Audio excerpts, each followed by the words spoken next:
Hey there, gang. Patrick King here, and I want to thank you for tuning in for episode number 46 of Talking About Horses.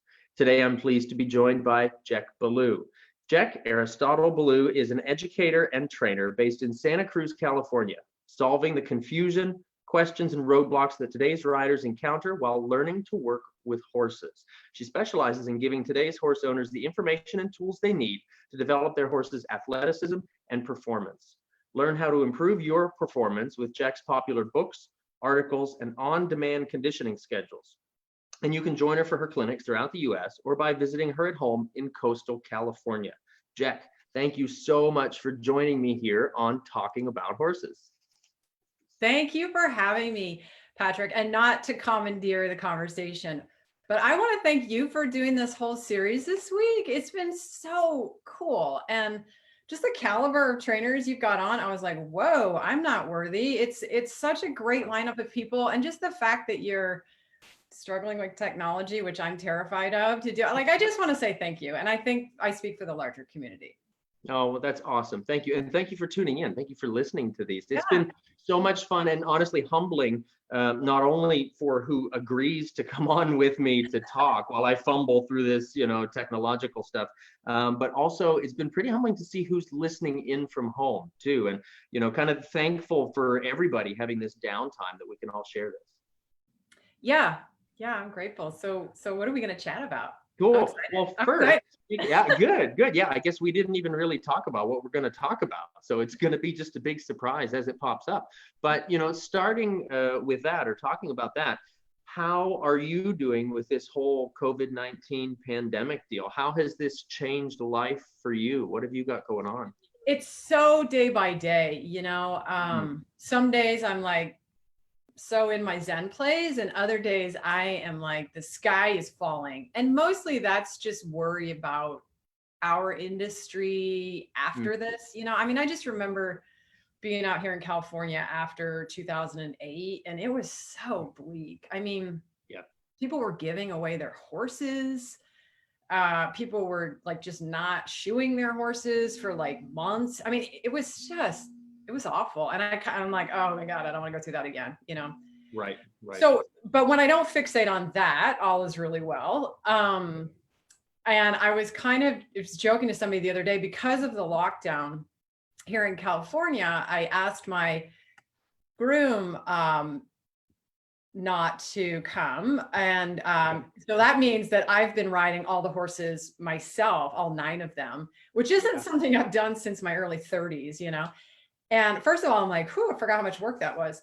Secondly, I've always welcomed the kind of non-traditional breeds for dressage. And I was laughing the other day, looking around my barn. I was like, it's like the United Nations here. I've got a Welsh pony. I have a Haflinger. I have my own Andalusian. I've got 3 Icelandics. I was like, this is a diverse crowd. Like, I just had to stop and laugh, That's awesome. Which is what I needed. I needed to just be like, oh my God, let's enjoy this. Yeah. Kind of the motley crew there.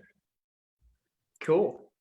That's awesome. Yeah, it's definitely been a change for a lot of folks. I know you talk about, having the 9 horses to ride, and this has given me an opportunity at home to take in training horses now from outside, which I haven't done for years. Oh, because you're normally on the road? Exactly. Yeah, I'm normally 350 days of the year on the road teaching. Seriously?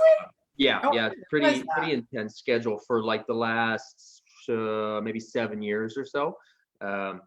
This has been a huge putting on the brakes, and taking in those outside horses. And so teaching clinics, as you're not always riding, right? I might ride 1 horse a week, in one lesson when I'm on the road. So getting home and now riding 6 and 7 a day, it's like, whoa, this is okay. I can get back into this. The first day or two, I found out I was kind of ibuprofen deficient, but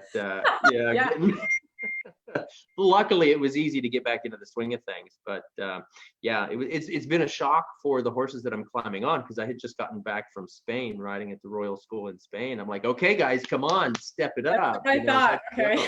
Yeah. But yeah, it is an interesting time, and I totally get what you're saying, with kind of the roller coaster of being really comfortable with it and then really worrying about what may or may not happen with the industry on the other Yeah. side. Yeah. Yeah, it's so day by day. It really Yeah, is. absolutely. Do you do a lot of video coaching and that sort of thing? Do you have a lot of students that way? I'm just starting to try to get into that. What I get a lot of is inquiries from people that usually have one of my books, and they commonly are trying to work through something with their horse that's sort of a rehabilitative in nature. Okay. So I'll sometimes get like I need to work on my interface though. I need to improve it because typically they just submit videos to me with something maybe a problem they're having. It might be a stifle injury. It might be like a gait abnormality. Like I had a really cool one last week. A woman kind of thought her horse was a little bit lame, and it looked to me like it was just rein lameness. And I just prescribed a few exercises for her to do. And 2 weeks later, she sent, or that was 2 weeks ago, 2 weeks later, she sent me a video and the horse is totally regular in the trot again. It was really cool. So I do that kind of consultation, but I need to set up like, I know your guests this week, like Warwick and Karen, they've got the whole online thing dialed in. I'm just so terrified of my technology. Maybe one day I'll get over it. Oh, there you go. There you go. Well, afterwards, maybe we'll chat about, I've started using a program for video coaching that's really cool. It lets you talk over the video and you can pull in other videos and you can draw on the videos and stuff like that. It's pretty cool. And if I can handle it, okay, I know you can handle it. I'm reassured. I'm reassured. And I did just launch an online course, a 30-day conditioning for core conditioning for horses. And so that was a new venture for me. And it's been really well received. Good. Because I just found myself answering, probably you find this when you teach, you answering kind of the same batch of questions over and over. And I thought, well, it might be helpful for people if I just gave them a program to follow for 30 days that covered this material. Okay. And people love it. They love those actionable little, like, just tell me a couple of things I should be doing today and the next day and the next day. So that's been really fun. I just launched that in February. It was not timed for the coronavirus, but it just sort of worked out to be timely. helpful for some people during that time, I think, so far. So fantastic. Yeah. Still open for people to sign on? What's that? Yeah. And in fact, I'm doing 15% off for Patrick King listeners for a week. And the code is Fitness 15 is the code. It's only good for a week. So anybody listening to this show now has the code. Cool. Awesome. Fitness 15. You guys heard that here first. So yeah, that's awesome. Cool. Thank you for that. Oh, Thank yeah. you very much. Yeah, I'll definitely, I know I was clicking on and looking at it and I just kind of figured out my schedule for the next, actually, I'm looking at being home here for at least the next 6 weeks now. And I was just telling my fiance, I'm like, I know Jec just released this course. I got to figure it out. I got to sign on and do this because now I've got horses to play with and experiment, every day.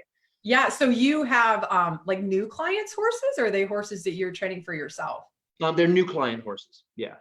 Oh, how fun. Yeah, it's super fun. And so to go back on the road. That come out have been like local students in the area that I've known their horses for a little while and known what we've been working on. And, it's so great to be able to, in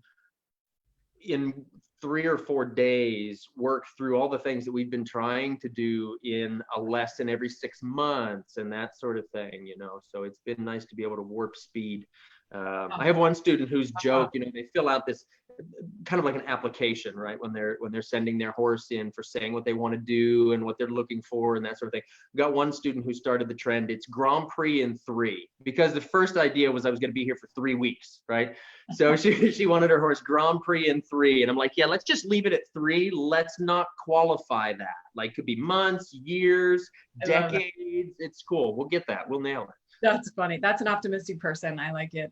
Right. Exactly. Well, that's so good for them. Like, they're going to receive that benefit of what training's all about. It's like when you get your horse all tuned up, it's so awesome. It's like, I always make the parallel of me with my bike. I'm always like, no, I've got it. I'm good. I'm keeping it maintained, and then I actually take it to my buddy who's a mechanic and he tunes it up for me. And I'm like, I didn't. Yeah. Okay. Got it. This is here to ride now. Yeah, exactly. Yeah, it's so valuable. So, well, cool. Very cool. So let's see. I want to talk about your books. I want to talk about so many things. And actually, I don't know if you remember, you had agreed to come on to a podcast with me a couple of years ago when I first started doing this. I sent you a message. I think it was like through Instagram or something like that. Yes, and then you went to Portugal. Exactly. And I actually sent you that message while I was sitting in the airport heading to Lisbon. oh, Yeah. and I was like, oh, because I have such a spot for Portugal. I took students there for years back in the early 2000s. Oh, cool.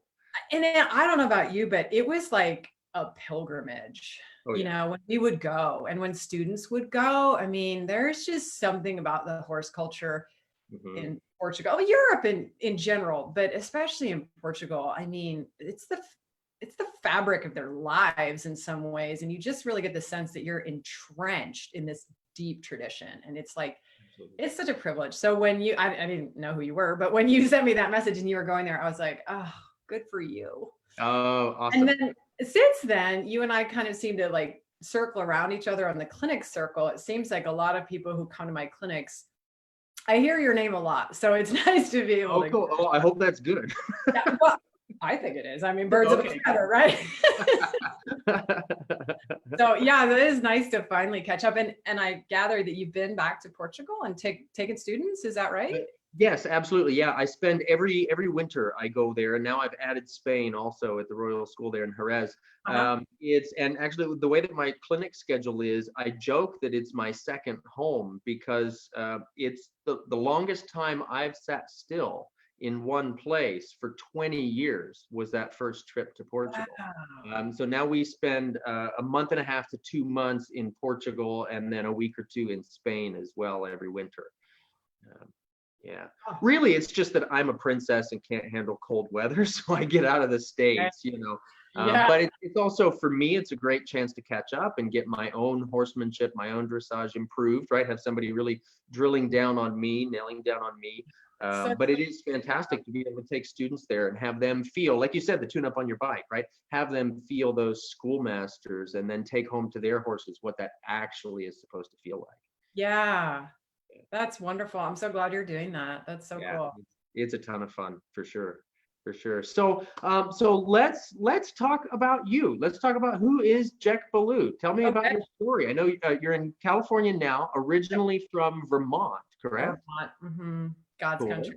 Well, it's God's country like 4 months out of the year. I couldn't do it again.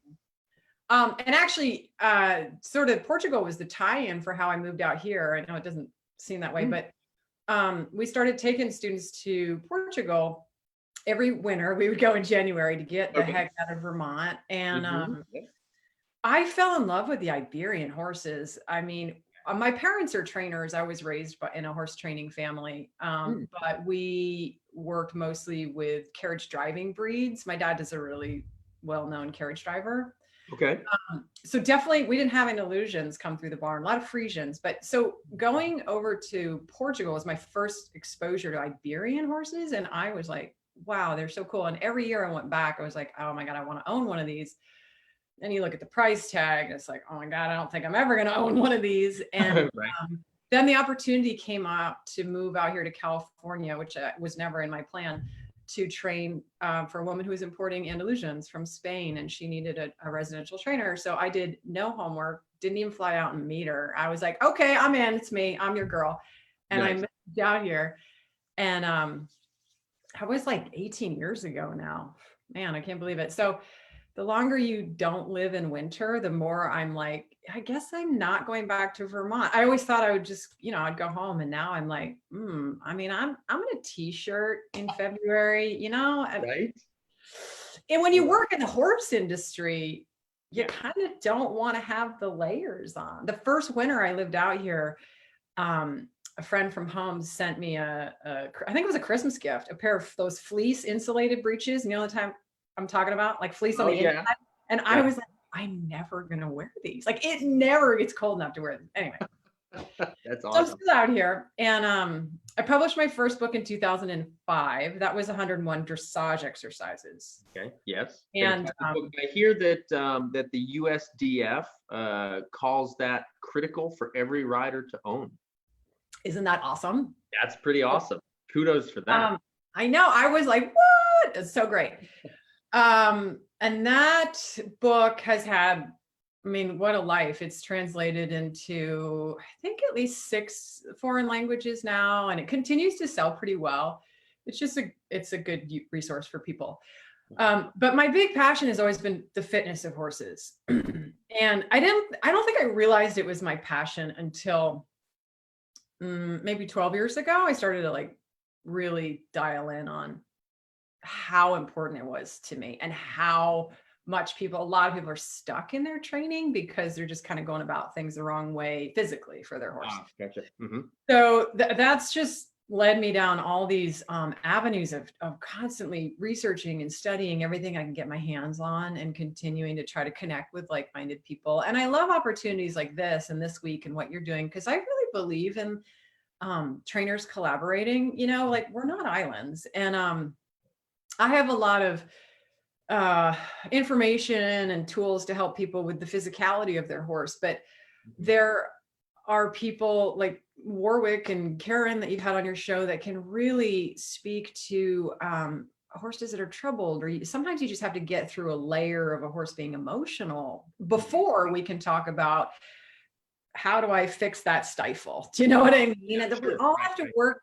We got to work together, and I think that there's not enough of that. So I welcome it. I love it. Yeah, cool. Good. Yeah. And that is so important. You know, there's so many layers to it. You know, I tell my students all the time, not only are we our horse's fitness coach, but we're also their life coach, right? So they've got to have their mind in the game, and then we've got to get their body in the game. And it is, sometimes you have to kind of, you know, play back and forth in those layers to get the equation right. Yeah, it's true. It's true. Yeah. And a lot of, I don't know about yourself, but in recent years, I mean, I do identify as a dressage trainer. That's my background. It's where my heart is. It's what I'm always, you know, continuing to study. But in recent years, I find myself not putting that term forward as much, because sometimes some of what is interpreted as being dressage is pretty foreign to me, honestly, in today's world. It's not the dressage I fell in love with. And that just continues to fuel my passion for fitness, because I do see a lot of horses that get broken through just either lack of knowledge or poorly applied knowledge. And they're fun. They're fun for me to help try to fix. But, you know, my heart breaks a little bit every time I encounter one that's like, it doesn't have to be that way. You know, too much repetitive motion, just the way they're kept a lot of times, the way we've domesticated horses, simple things that can really impair their movement, their comfort, their ability to be your partner, you know? Yeah, absolutely. And there's so much that we do with them that just doesn't suit what they need, right, in real life, in natural life, that sort of thing. So it's our job to compensate for that, right? Yeah I think so. I mean, I think committing to them is like, I'm going to be your steward, you know. I got your back, and that's a big piece of it. But that's definitely shifted. You know, it shifted for me when I met Manolo Mendez. So I helped organize his clinics when he first started coming to California. Okay. And I rode with him for years. Yeah. And so I'd already been in the dressage world a long time. And, you know, I was raised in a horse training family. And so I've been around horses a long time, but nonetheless, I showed up it was his very first US clinic. And I showed up because I saw this poster advertising the clinic. I want to say it was in a coffee shop. It was in a random spot. And the look in his eye, it was something about Manolo's face that I was like, I don't know. There's something about this person. He's wise.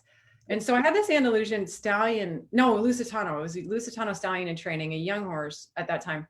And he was really phlegmatic. And I tried some different things, and I just kind of couldn't motivate him. And I thought, let's take him to this clinic. So I show up, and I was one of 2 people at the clinic. Like, nobody knew of him, of Manolo, and nobody cared to look into who he might be about. So I was like, oh my God, this poor guy flew from Australia, and there's 2 here. Oh my God. So I proceeded to go home and like get every horse I had in the barn. Right. Opportunity. But he was the first trainer, and this is where things really shifted for me. He was the first trainer. I was unloading the stallion from the trailer. And the next thing I know, here's Manolo, and he's like down on his hands and knees next to the horse, and he's looking at the hoof angle, you know, and I'm like, dude, what are you doing on the ground? You know, we just met. And he's like, he was concerned about the horse's hoof angles. And he says to me right off the bat, I bet he doesn't want to move forward. And I was like, yeah, that's why I'm here. And his feet were sore. The horse's feet were sore. And that was the first time I ever had any kind of instruction where the person was looking at the whole horse. It wasn't like, oh, let's refine this or tweak that. It was, how's this horse's lifestyle, his feet, his mental state. And I am telling you, I just like stopped in my tracks and was like, I need to change how I do things. You know, I need to have a much wider lens here. Uh-huh. And so that set me on a particular path, I think, that I hope I'm still finding my way on. Yeah. How cool. Yeah. How cool. Very cool. Well, and that, that idea of the fitness and kind of looking over everything and that sort of thing. When I Facebook stalk you, when I Google you, that sort of thing, it looks to me like you're pretty well into fitness and cross training and things like that with yourself as well. Yeah, hugely. And that I think fuels my, partly I'm my own guinea pig, but also it really deepens my desire to understand things for the horse and to kind of take a stand. I'm not a big, like, let me put my opinions out in your face, but more recently I have been willing to be objectionable when people are just saying things that are flat out wrong about fitness. And I get why it happens. Like, we're all just kind of repeating whatever our trainers told us, right? Like, that's how you learn. Yep. But now I tell people, we know so much more now. We have all these scientific tools now. Like, let's use them. Let's advance our knowledge. So just for example, so to answer your question, yeah, I am like sort of always working out, always. And I run ultra marathons, like 50 milers and stuff. And but as an example, like I'll hear a lot of trainers or riders say, oh, I worked my horse really hard today, just as an example. And I'll say, what are you basing that on? I'll say, okay, that's good to know. What are you basing that on? Mm-hmm. A lot of times it'll be based on, like, the horse was huffing and puffing a lot, right? And respiration is not a good indicator how hard a horse is working. That's how they shed heat, right? Or sometimes you'll hear, well, he got really sweaty. Again, they're shedding heat. It's not, it's one measurement, but it's not the full measurement. So there's a lot of, like, guesswork that people put into fitness, and they don't realize it's guesswork because their trainer probably told them, like, hey, go get your horse huffing and puffing, and that means he's had a good workout. Right. I know from myself that sometimes if you're, let's say you're stressed, let's say you're sleep deprived, let's say your electrolytes are a little bit off, you are going to huff and puff more, your heart rate's going to be higher more, but that does not mean that you've had the same adaptations from that workout. That the body just knows stress. It doesn't know, like, workout stress or life stress. The muscle cells just know stress. They don't differentiate between. That makes perfect sense. Yeah. So that's part of how me being an athlete ties into my commitment to the horses. And also, like, I feel like sometimes less so. I will say this is less so as people become way more educated, which I've definitely seen in the last 5 years. I think people are just so much more knowledgeable. Absolutely. But I used to feel like I had to go to bat for horses because it would make me nuts, where people would be like, well, he should be able to do this. And I was like, should be able to what? Walk, trot, and canter for 45 minutes? Like, right. Okay. And they maybe had him in a training program for like a couple months. And I'm like, you would never have the same expectations of yourself ever. Right. But somehow you think it's okay to get your horse out and they'd be like, well, it's only 45 minutes. And I say, well, actually, the science shows it takes a horse 2 years to develop the conditioning to walk, trot, and canter in sand footing for 45 minutes without any deleterious effects. No kidding. Wow. Fantastic. That's the reality of it. Yeah. You look at mitochondrial density and all that stuff. Unfortunately, it just takes time. That doesn't mean the horse won't offer, because they're pretty generous, most of them, Sure. Like they'll do it, but are they making gains? Usually not. They're usually making tighter connective tissue and things like that. But Okay. Okay. yeah. Oh, that's awesome. That's awesome. So it's actually, we were both presenting at Midwest Horse Fair several years ago. Uh, Oh, and I was worried I was going to be late for a lecture I was supposed to give. And so I showed up probably about 10, 15 minutes early, and you were in the same room giving a lecture. So I hung out in the back and I was able oh, to catch the last few minutes of your lecture. And you were going off and just throwing out these facts and these numbers. And I remember you talking about, I believe you were talking about endurance horses at that point. And you were like, well, if you're riding a Rocky Mountain horse, their resting heart rate is going to be this, and it's going to take you this long to get them to this point. And if you're riding this horse, it's that. And I remember just being so impressed. I'm like, I got to catch up with this gal. She's oh, got some information there I need to know. So super, super awesome to be chatting with you about this stuff. I'm loving it. I'm loving it. oh, cool. Cool. So when we talk about what you were just talking about there, with people now being more educated about what their horses need, and it's kind of like we said, we've got these things at our fingertips, right? We've got the world of Yeah. knowledge at our phone, in our Yeah. back pocket, or at our fingertips.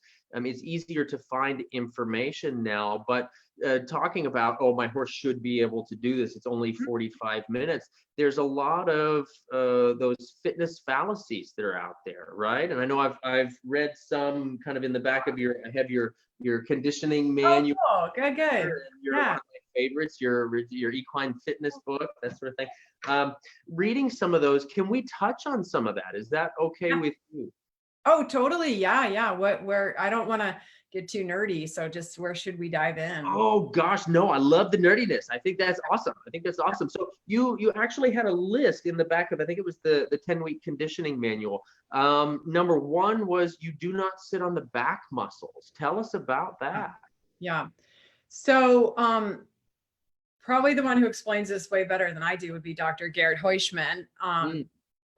So anybody that doesn't have his If Horses Could Speak DVD should go out and get it. It's amazing. Yes. Yeah. But so I'm glad you brought this up, because the horse carries us on its upper contraction ligament system. Like, that's what actually supports the weight of the rider and supports the horse's body posture if it's standing around with anything but a saggy back and a high head, which is not what we want, right? Right. So it's the ligaments that align the spine. It's not the muscles. But many people, I don't, like I said, I think a lot of this is changing, but we used to think, oh, you sat on the back muscle of the horse, and that's not true. They should carry you on their ligament system. And there's so many reasons that's important, but one of the main reasons is the longissimus muscle is a locomotion muscle. It's like whole duty is to move the horse forward. And it is not designed to support weight this way and carry a rider. Right. It is not designed to have an isometric hold and stabilize the spinal joints. But when the horse is not correctly engaging its body and using its upper contraction ligament system to carry the rider, what happens is the long back muscle tries to take over and, help out. Their horses are movement artists. They're like us. They're going to try to get the job done, but usually to the detriment. So what'll happen is that long back muscle, it does get very strong, but it's strong in the wrong way. And it doesn't matter how strong it gets, it's never going to stabilize the spine. It's not highly innervated. There are very, very few nerves that access that muscle.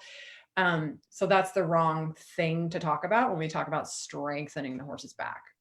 We need to understand that. I'm on a mission with that. That's awesome. And I think actually going way back to Udo Berger, The Art of Perfect Horsemanship, if people have read that, he was a veterinary surgeon, for anybody who hasn't heard of him, and he was also an amazing classical dressage instructor. He wrote back on, when did that book come out? Sometime in the late 1800s or something? Yeah, I think so. Yeah. Somebody watching this is going to know. It's going to be right. Exactly. Yeah. We always have awesome. He wrote that he thought most of the horse's movement problems came from the extensor muscle chain, which is that long back muscle. And the more I kind of walk around thinking about that in my own training, the more I'm like, man, he had that right. I mean, you think of a horse that's like, that they're bracy, either in their jaw, their neck, just kind of pushy on the ground. That's that whole long back muscle engaged, right? Right. And that whole extensor chain, there's too much strength in it. So when people bring me a really inverted horse and they're like, my dressage trainer said I need to strengthen his top line so his head's not up in the air. I'm like, whoa, that's the wrong thing to get stronger. It's already really strong.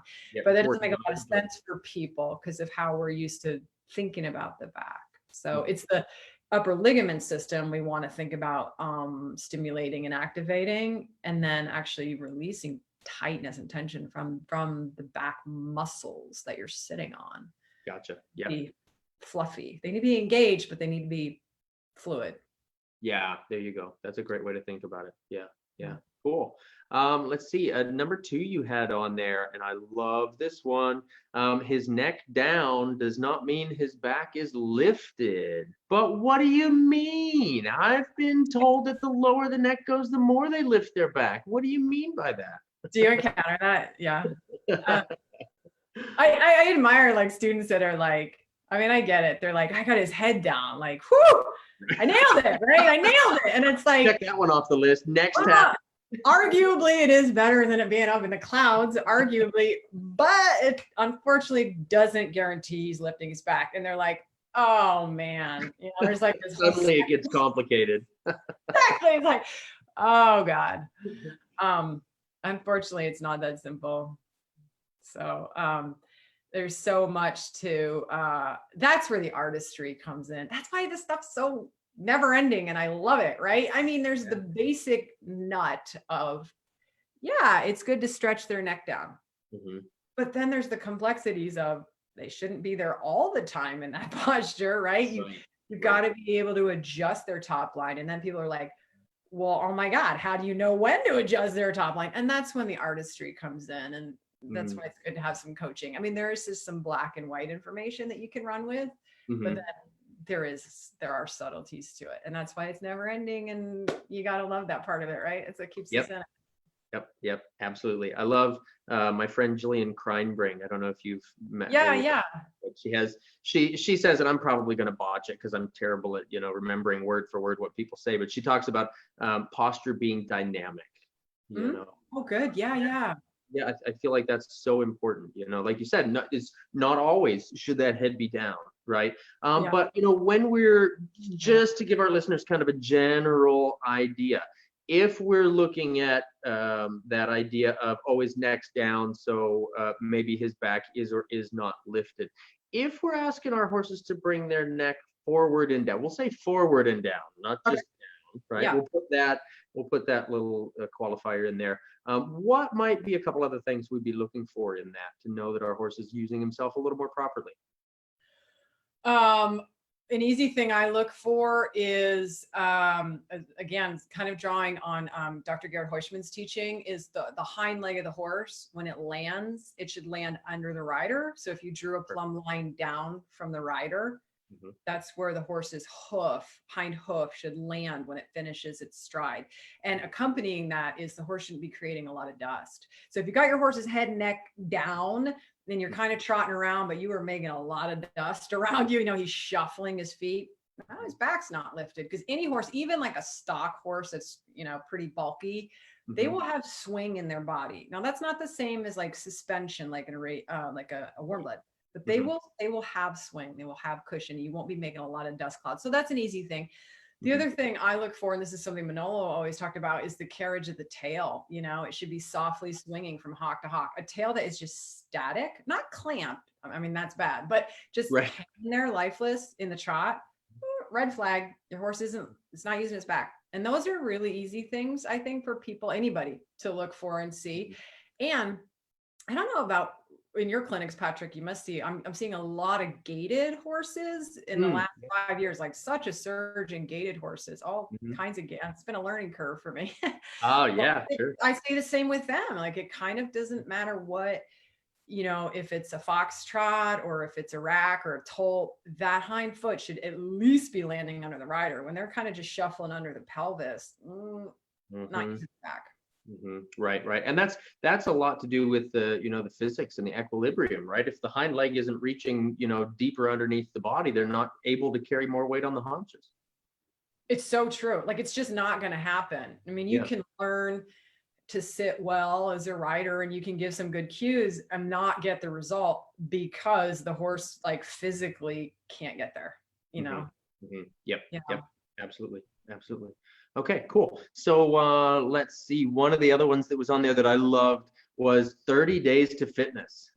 Yeah, I know. And you just blew that one out of the water already. I know. To get one in the sand to go for 45 minutes. It's so here's the thing.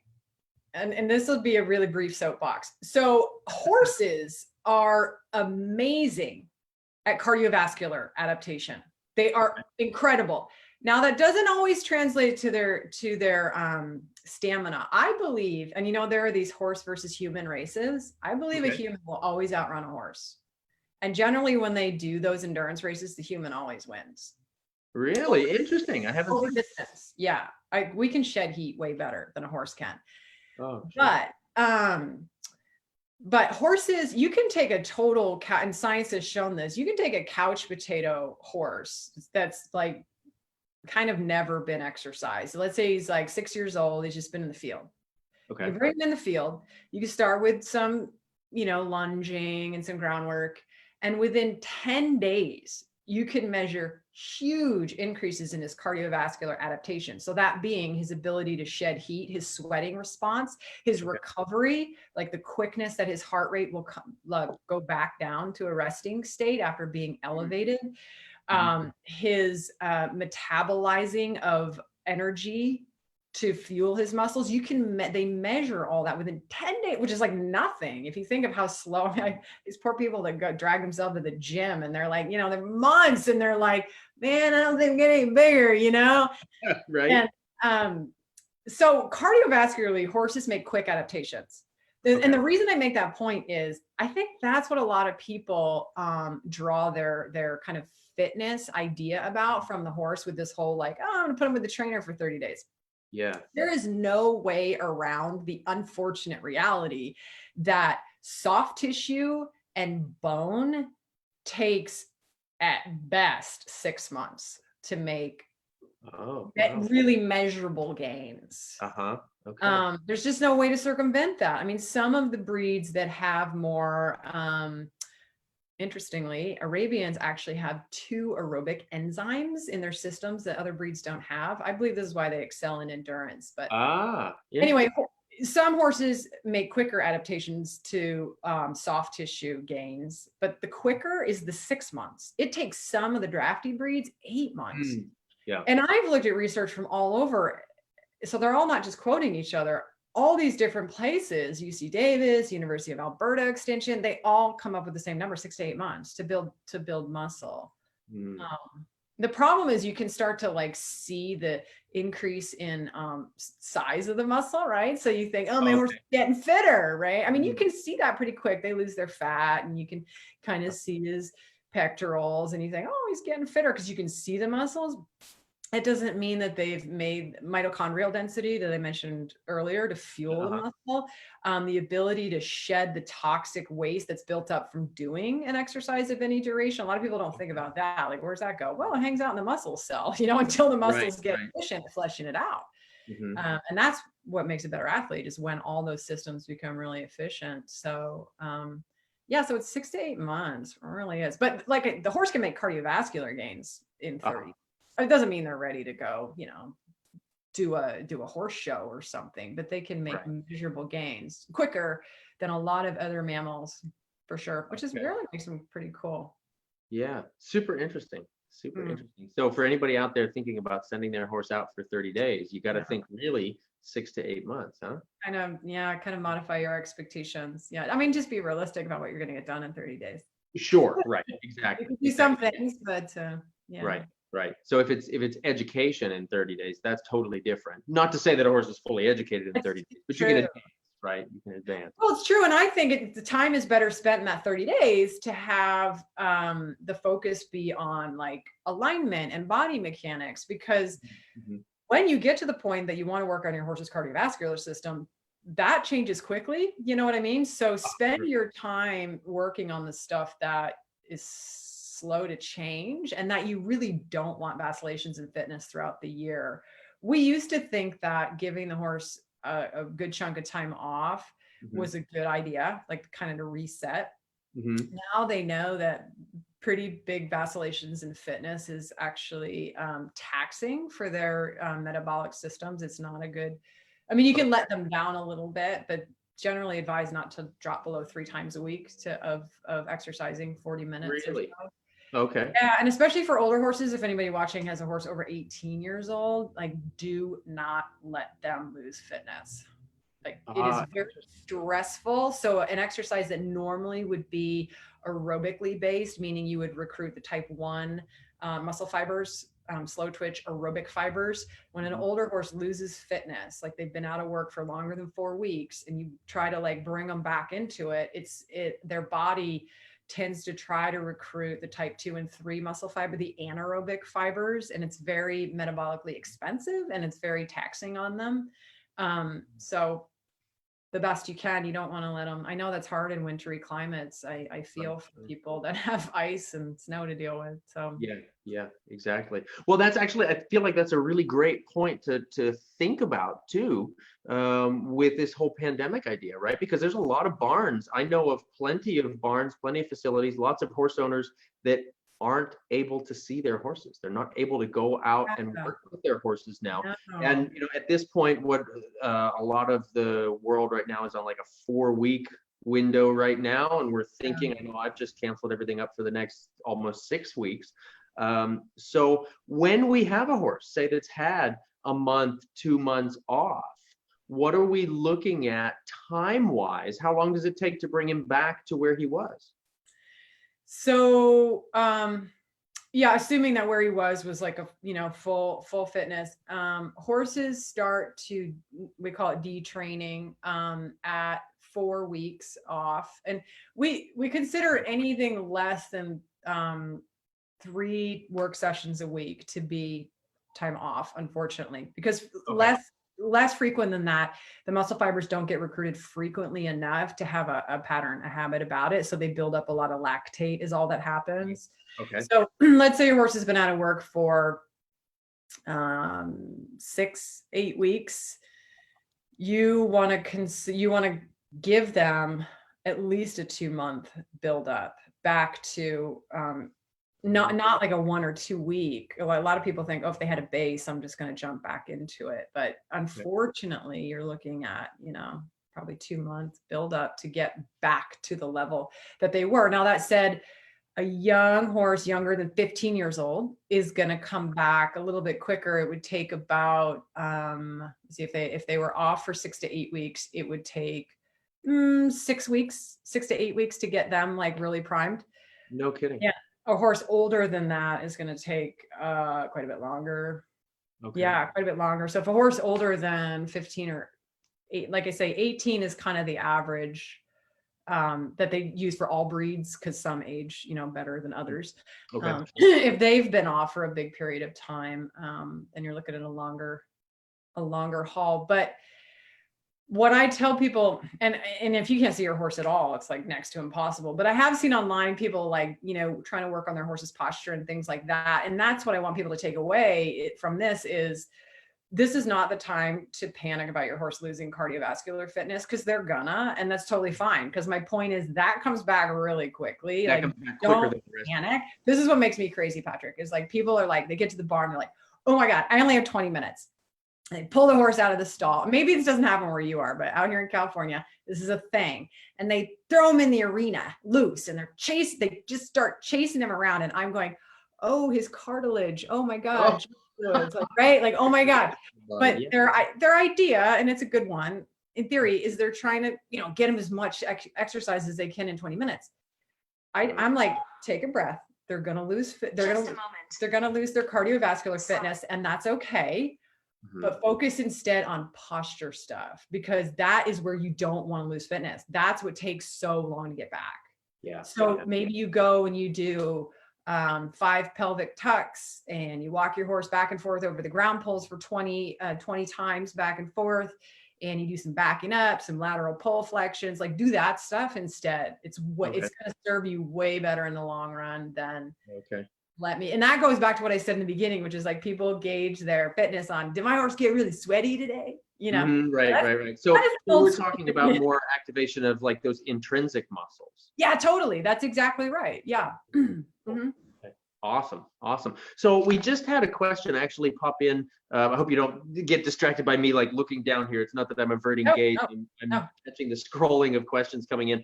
Somebody just asked, is this still true if they're outside playing in a herd when we're talking about them losing their fitness?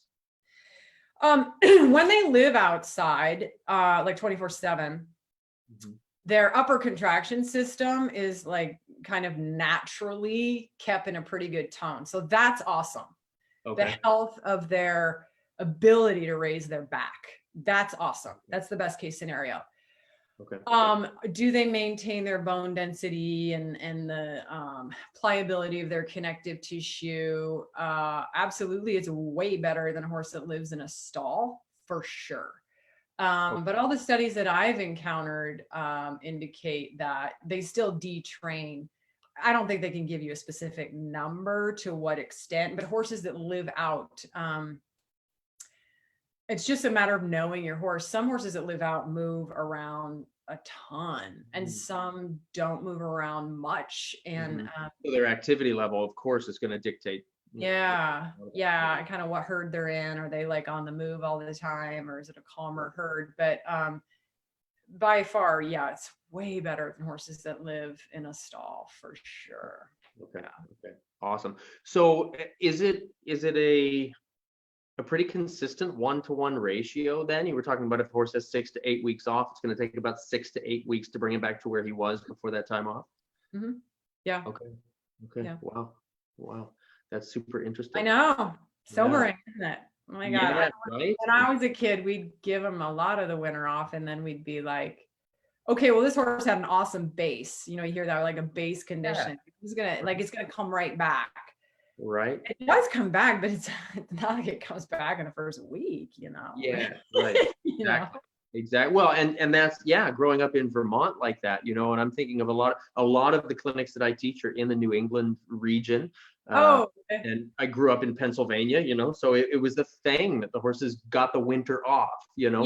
So they'd have 2, 3, 4 months sometimes where they weren't working, and we'd come back in, you know, I don't know, March, and we'd say, okay, first weekend of April, that's our first show. We're going to be ready. We got 20 classes a weekend. We're going to be riding in, you know. And it's like, man, why is he so wore out at the end of those weekends? Why is he dragging his butt on Monday, you know? And so right there's why, hey? Yeah, I can relate. Yep. Yeah, wild, crazy. So another interesting comment that just came in, I think you're going to love this. So we've got Warwick Schiller listening to us, no pressure. Oh, right? You know, he's out in my neck of the woods, and I've never met him. Can you believe that? No kidding. Well, it's 30 miles from me. Connecting people is yet another free service offered by Patrick King. But he kind of travels the world like you too. I mean, you guys are always on the go. Right. We need to do something together, the three of us. I know. Together for something. That would be so much fun. But so Warwick just, well, not just, it was a little bit ago, he typed in a message and he said, tell Jec, I was in Morocco last year and I got a tour of the Museum of the EFI Federation, and there were 2 of Jec's books in there in French. Get out. Oh my God. Go. That's seriously cool. That's you go. How cool. Thanks for that, Warwick. He was in Morocco. So nothing like our little side trails there, right? So cool. I love it. So another thing that you had mentioned in the conditioning manual about kind of the fitness fallacies was the considering his age. And so I feel like you've touched on that. Is there anything more that you want to add to that? Just in terms of I guess, I mean, because I do meet people with geriatric horses. I have a couple at my barn. I really admire the dedication to keep horses going through their senior years.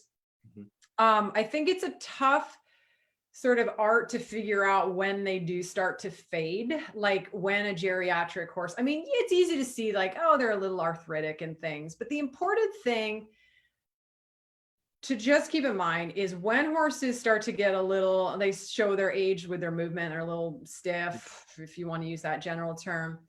A big percentage of biomechanical restriction has no pain associated with it. There's a cool book called Lameness for Laymen, I think. It's written by a vet on identifying lameness and looking at lameness. And he really spells this out, and it's a pretty cool thing to keep in mind. So things do get restricted for sure. That doesn't always mean the horse is in pain. It can mean they're in pain, but it doesn't always. And so sometimes I think we start putting on our kid gloves and being like, oh my God, my horse is getting old, and backing off like way more than maybe you need to. So just keep that in mind, that when they start to be a little biomechanically restricted, it doesn't necessarily mean you need to treat them as like, you know, a total geriatric at that point.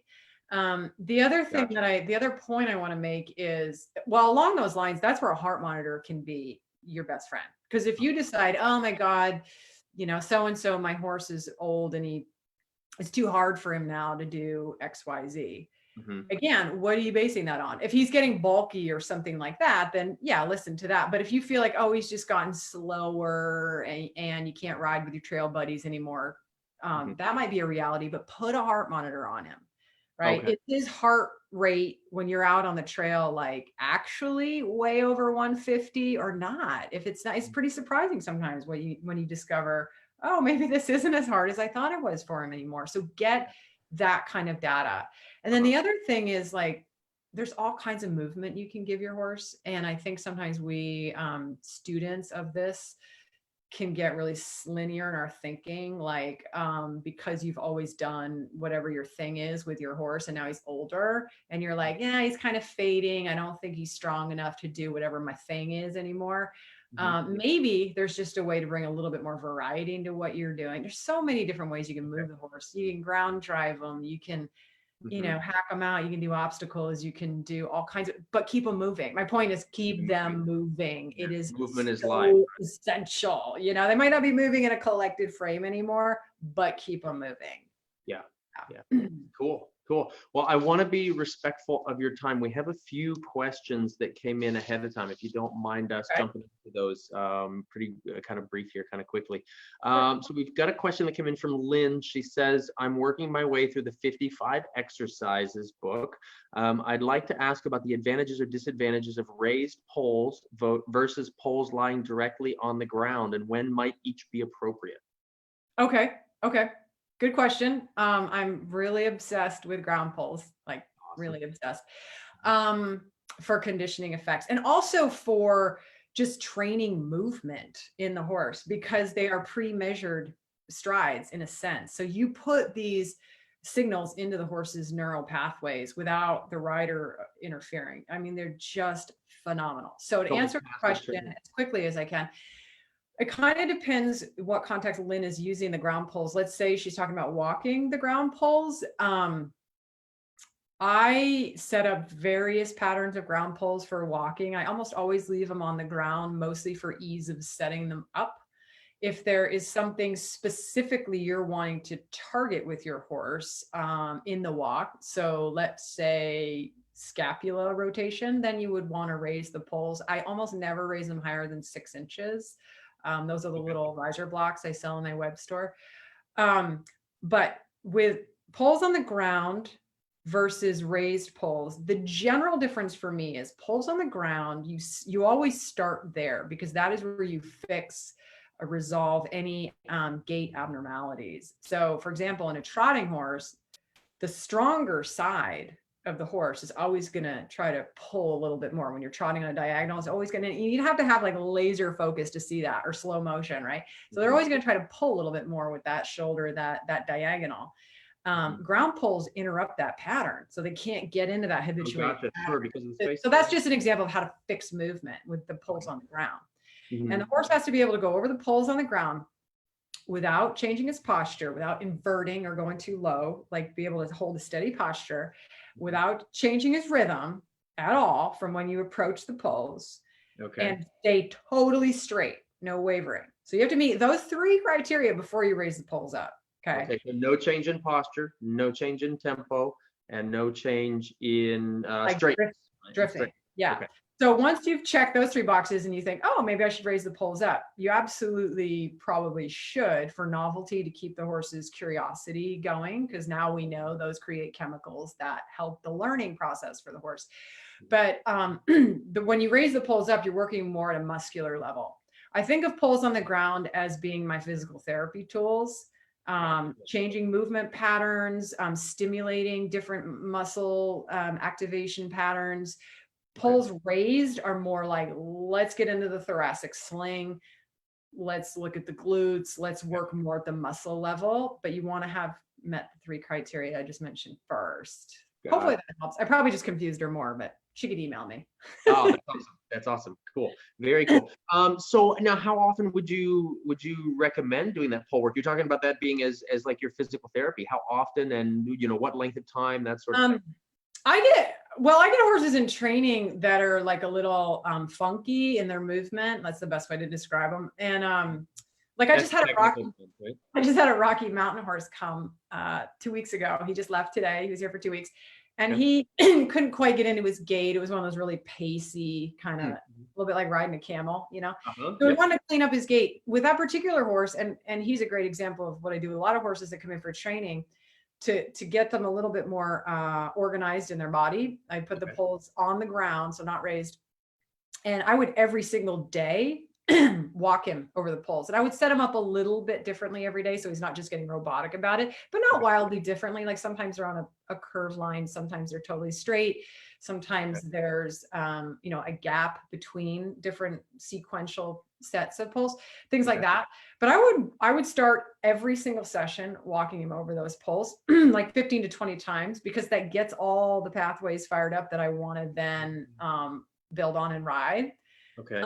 When people are working on really like building muscle fitness with their horse or power, and they're like trotting over poles or doing little canter gymnastics, and I usually just recommend 2 times a week for that. And not consecutive days if you can avoid it, but like a Tuesday, Friday kind of a thing would be really good.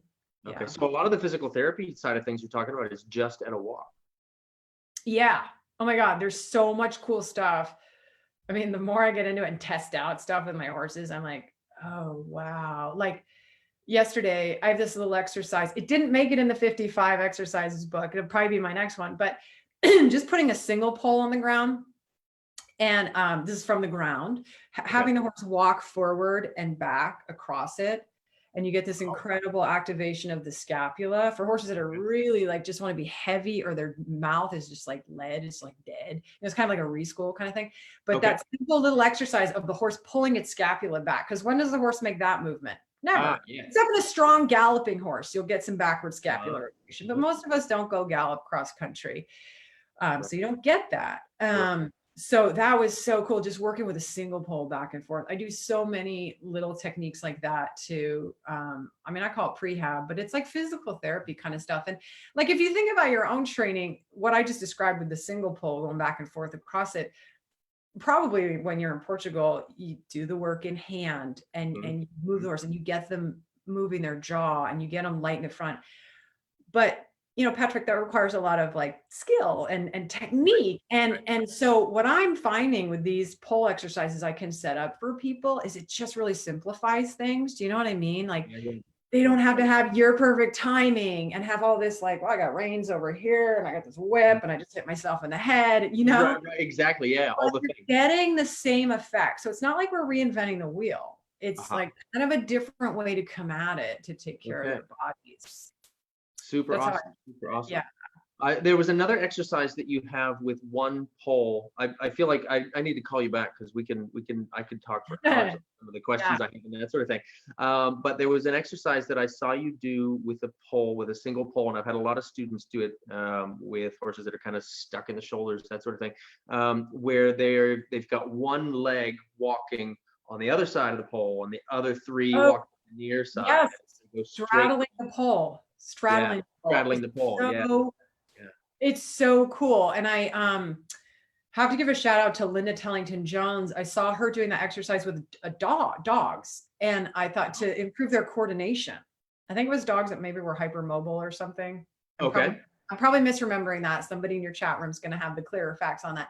But I thought, okay, let's let's give this a whirl with horses. It seems like ridiculous, like nothing's happening here, right? And I started doing it with the horses and was like, what? Like some of the horses would get on the pole and start like having this total release, like they're dropping their head and they're chewing. And I was like, whoa, started to pay attention. And now I've started doing it in all my clinics. And I love when I do it at a dressage clinic because they'll look at me like, we're going to do what? Like that's right. dumb. What's this wacko And then do now? then they try to do it and they can't. And they get all into it like, oh, I'm going to figure this out.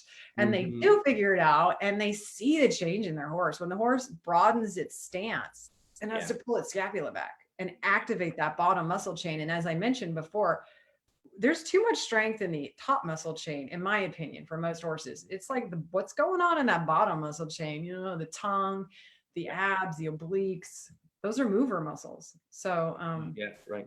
Yeah, straddling the pole's a fun one. I like when people send pictures of it. Oh yeah, that's super cool. When I saw it, it reminded me whenever I was younger, I spent a couple months living with Ray Hunt, and one of the things we used to just joke around with each other. It was totally like a college fraternity. Us guys learning to start colts, living with Ray, but we would have the hose coming out watering the arena right down the middle of the arena. And it was one of those hoses that would reel itself up as it went. So we would always race back from lunch and climb on these young colts that might have had 2 rides on at this point, right? And the idea was, could we ride down the hose with the left feet on the left side of the hose and the right feet on the right side of the hose? No way! How close could we get to the sprinkler before we got farted off? Which I ended up taking home, and I would guide trail ride clinics down the road, down a main road, and be like, okay, left feet on the left side of the yellow line and right feet on the right side, just as a coordination thing. But man, I tell you what, super fun doing that. And we all found the leak at the top of our saddle. But then when I saw that exercise, I'm like, oh, wow, yeah, because that, you know, not only for the body, but for the mind too, the way that it really, you know, they have to release emotionally in order to get there physically. Yeah. Oh my God. You were ahead of the time, Patrick. Well, we were just doing it for kicks and giggles. Wow. But yeah, cool stuff. Very cool. So cool. Very cool. Awesome. So let's see. I want to real quick on here. Okay. Lori came in with a question. I'd love to ask about my 4-year-old Mustang gelding. I adopted him 2 years ago and he came in some pretty rough shape, bad feet, twisted neck, strangles. I got him straightened out, except that he has a tight nuchal ligament that runs all the way to his croup, mostly sensitive in the mid neck. You can feel it in the pole when he's really tight. He's not happy about body work. It takes him a while to get into it. He wears a back on track sheet. Started his groundwork training. The exercises she's used from your book include crossing over the poles, some of them raised, and she's starting with the backing as he did not seem comfortable doing it before. Let's see, sorry, where did we go? Where did I go with this? He's very high-headed. He hasn't been in work, but he looks like a horse that's been ridden upside down. So his natural carriage, natural conformation, right, sounds like it's to be upside down with a really tight nuchal ligament. She's wanting to know what kind of advice for that. Well, first of all, I really admire you for taking this horse on and committing to him. It's so cool. It sounds like, you know, you're really in it. Probably, I'm not surprised he's guarded about the body work. Might even hold off for a month or so. A lot of those horses are so protective of themselves, you can't really get in there. So he's maybe not receptive yet to it.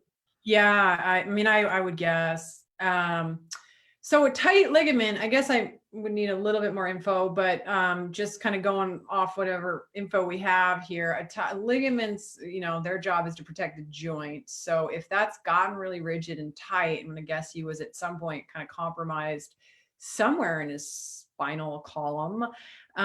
So my recommendation would be to keep the muscles. I may not do anything specifically to like fix the ligament right now, but to support the muscles of the top chain. So I don't know how his back muscles feel. Are they like a rock? Are they rigid? Can you just massage them a little bit before you do the back on track. I like to use the back on track blanket sometimes before and after I ride, because sometimes once you've or do groundwork, because once you've moved the blood around and then you put the back on track products on, you kind of get like a double whammy. But I would release, probably, I'm guessing too, this horse is really tight in his glute muscles. And what I do for the horses is I have just it's like for humans, it's a roller, kind of like a rolling pin, and you roll their glutes, and sometimes you just release a ton of tension. But if his rump is like really hard to the touch, I would spend a lot of time loosening up his glute muscles, because that's going to contribute to the nuchal ligament being like, let me be high strung here. I wouldn't do anything to, like, at this point for the next 3 weeks, to like try to bring his head down. I would continue what you're doing with the ground pulls, because that does activate the whole core. As the core gets switched on, the neck muscles start to relax and come down. But right now the head is high because he's trying to find stability. His spinal joints are not stable, and they load the spinal joints by bringing them closer together so they can press on each other, right? Okay. So, the lower we put the neck and stretch the horse's back, the more open the joints get, which is what we want for movement. But a young horse, a worried horse, a horse that's had trauma, their joints, they stabilize them by pushing them together, and they raise their head to do that. So probably this horse has kind of chronically been that way.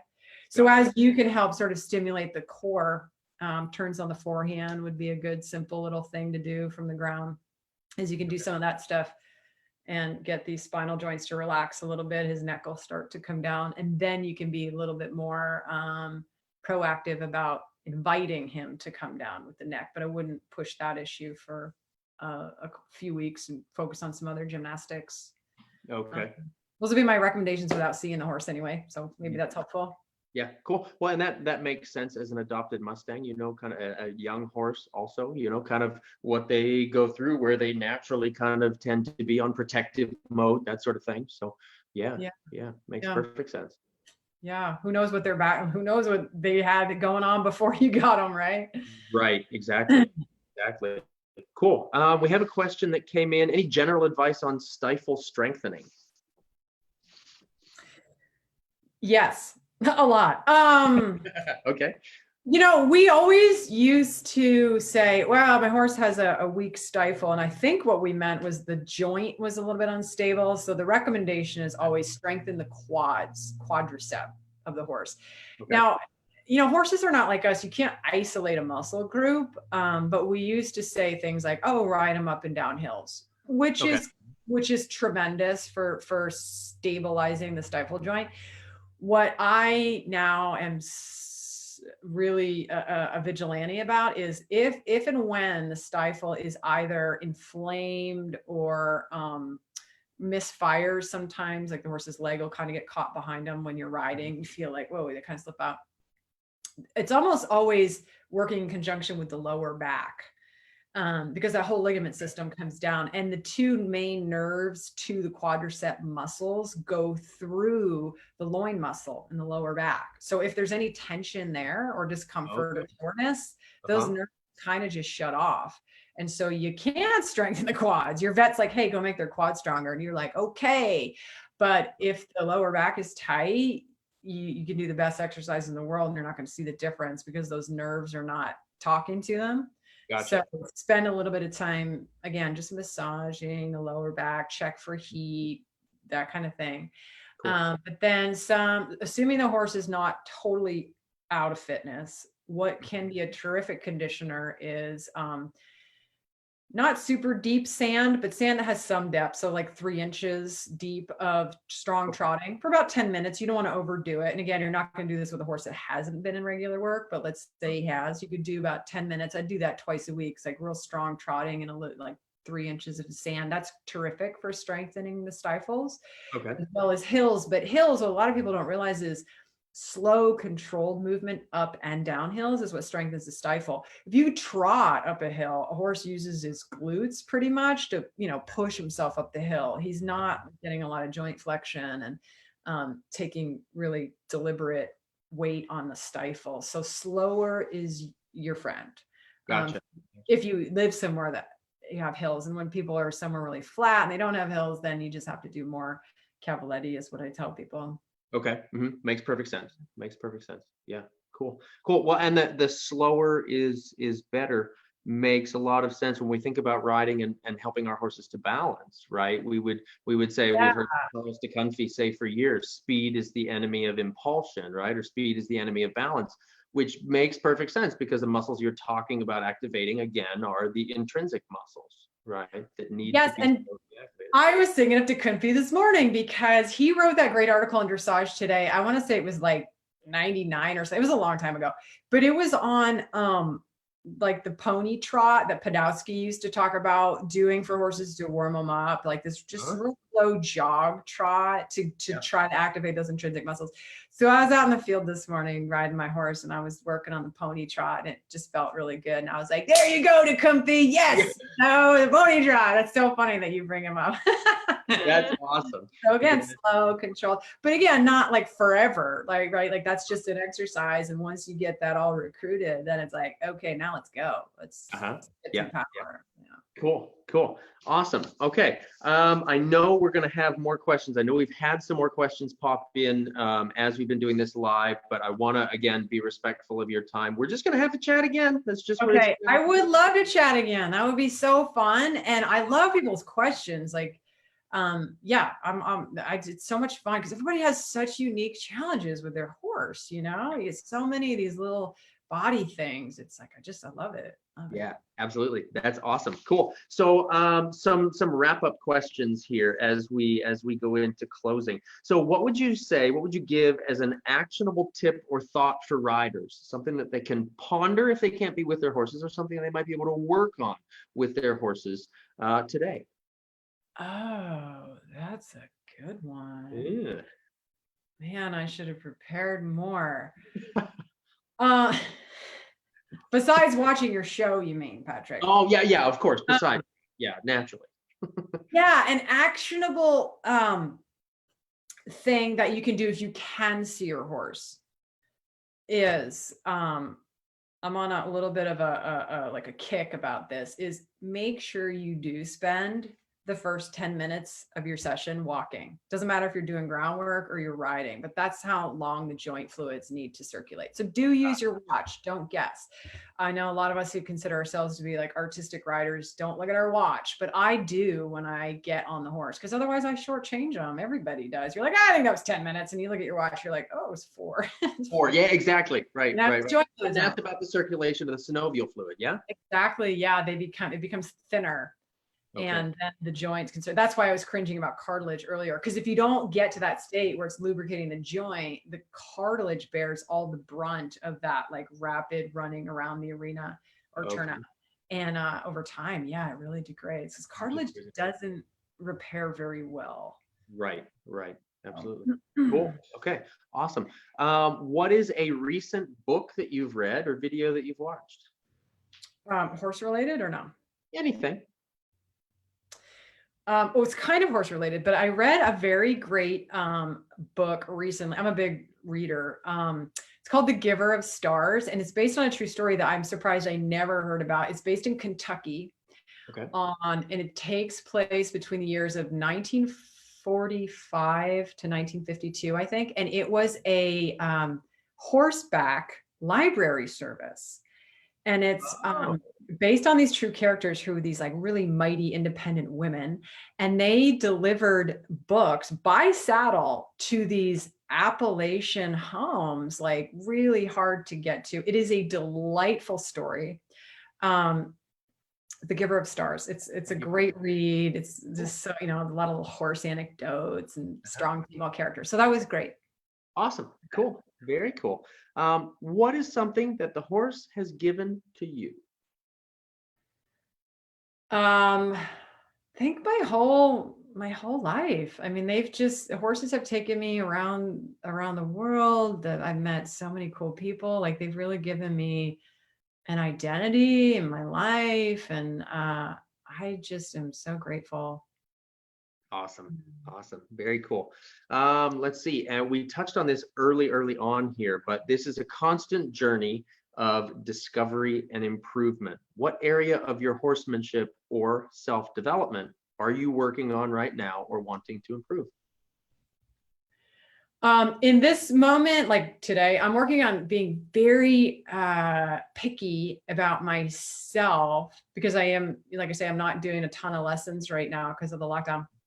I'm trying to get so quick about my timing of my aids, get in and get out and get really sharp on that. And the thing about it, partly it's my nature as a human is I'm a Libra, I'm a lover, I don't like confrontation. And so my fault as a trainer has always been like, I'm a very light rider, very sensitive rider, but the downside of that is sometimes if a horse is kind of blowing me off or whatever, I'm not quick to get in there and be like, "Pup, pup, pup, pup," and get out. I'm kind Gotcha. of Mhm. just gonna feathery light through this. And as you know, it's not the right thing. So I've been kind of pleased with making some progress in the last year with being a lot more effective. Okay. I remember as a young rider, my mom used to be like, well, you can be a pretty rider or you can be an effective rider. And it was kind of like, yeah, you can sit there and look like a statue, or you could actually, work with your horse. Right. So keeping that in mind, trying to be more effective. Yeah. Yeah. Cool. Very cool. I had one of my coaches I ride with as often as I can, which is like once every couple of years, Julio Mendoza, dressage rider outside of Tryon, North Oh, Carolina. yeah. He said to me once, he was still living in Maryland at the time, but I think it was like 5 minutes into the warm up or something. And he says to me, "You can't just sit there like an effing princess. I thought you came here to ride, you know?" But yeah, so same idea, right? You can be pretty or you can be effective, right? But the trick is, can we be both, right? Yeah. I know. It's an ongoing quest. I love it. It's addicting, apparently. Right, exactly. Cool. So let's see. This one is always fun for me to hear the answer to. If you had a giant billboard advertisement for the whole world to see, what would be the message that you'd put on it?